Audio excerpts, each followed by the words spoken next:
Hello everyone, అస్సలం వాలేకుమ్. Hi, hello, నమస్తే, welcome back to my channel Anisa trendy vlogs. ఎలా ఉన్నారు అందరూ? బాగున్నారా? నేనైతే బాగున్నాను. సో ఈరోజు అయితే నేను చికెన్ చేయబోతున్నాను. సో రొటీనే కదా చికెన్ అని అనుకోవచ్చు మీరు. సో చాలా స్పెషల్గా డిఫరెంట్గా చేయబోతున్నాను. సో ఇలా మీరు ఎప్పుడు ట్రై చేసి ఉండరని అనుకుంటున్నాను. సో ట్రై చేస్తే మాత్రం ఎమ్మీగా సూపర్గా ఉంటుంది చికెన్ కర్రీ. సో 1 kgకి పైన ఉంది చికెన్. సో 1 kg చికెన్ని నేను ఎలా ప్రిపేర్ చేస్తానో చూపించబోతున్నాను. సో ఫస్ట్ టైం అయితే ఇలా ట్రై చేశాను నిన్న. సో బిర్యానీలోకి కానీ, చపాతీలోకి కానీ, రైస్లోకి కానీ సూపర్గా ఉంటుంది. ఒక్కసారి అయితే ట్రై చేయండి. చూస్తేనే నోరు ఊరిపోతుంది కదా. సో మా ముస్లిం స్టైల్లో చికెన్ ఎలా ప్రిపేర్ చేస్తారో చూపించబోతున్నాను. Let's start the video. First అయితే సింపుల్గా యాడ్ చేసేసాను గైస్. వీడియో అయితే స్కిప్ చేయబాకండి. ఫస్ట్ ఆయిల్ యాడ్ చేసుకొని ఒక 4 టేబుల్ స్పూన్స్ ఆయిల్ యాడ్ చేసుకొని, ఇది మసాలా అనమాట. సో ఏంటంటే కొబ్బరి, పచ్చి కొబ్బరి, లవంగా, దాల్చిన చెక్క, గసగసాలు, ధనియాలు సో వేసి మసాలా పేస్ట్ చేశాను. సో అది ఫస్ట్ మసాలా బాగా ఫ్రై చేసుకోవాలి. సో అది కొంచెం ఎర్రగా అయినాక 3 మీడియం సైజ్ ఉల్లిపాయలు నేను నార్మల్గా కట్ చేసి వేసుకున్నాను. సో ఈ మసాలా ఉల్లిపాయలు బాగా మిక్స్ అయ్యి బాగా ఫ్రై అయిపోవాలన్నమాట.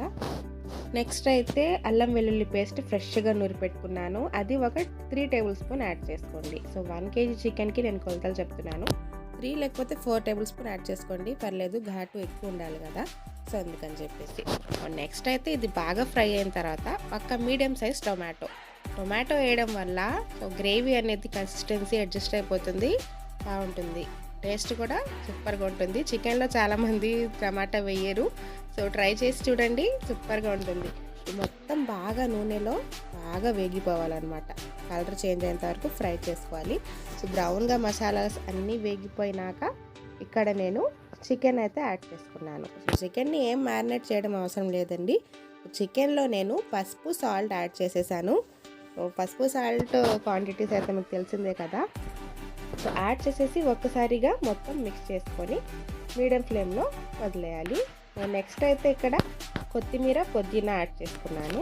2 పచ్చిమిర్చి కూడా ఇప్పుడే యాడ్ చేశాను గైస్. సో అది స్కిప్ చేసేసాను, వీడియోలో చూపించలేదు.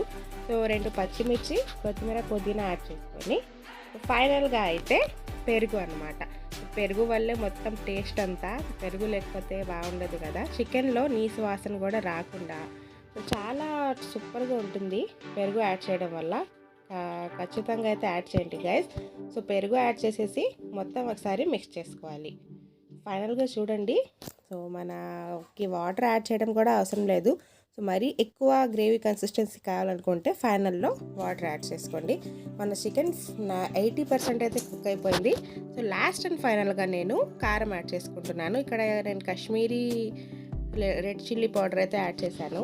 అందుకే గ్రేవీ అనేది కలర్ సూపర్గా ఉంది, రెడ్గా బాగుంది. సో మీరు నార్మల్ కారం అయినా యాడ్ చేసుకోండి, మసాలా కారం అంటారు కదా అది. సో యాడ్ చేసుకొని ఒక 5 minutes వరకు లో ఫ్లేమ్లో పెట్టి వదిలేస్తే ఇలాగ నూనె మొత్తం పైకి తేలుతుంది. అప్పుడు మన కర్రీ అనేది రెడీ అయిపోయినట్టు. సో 1 kg చికెన్తో నేను ఎలా చేస్తాను గ్రేవీ అనేది మీకు చూపించాను.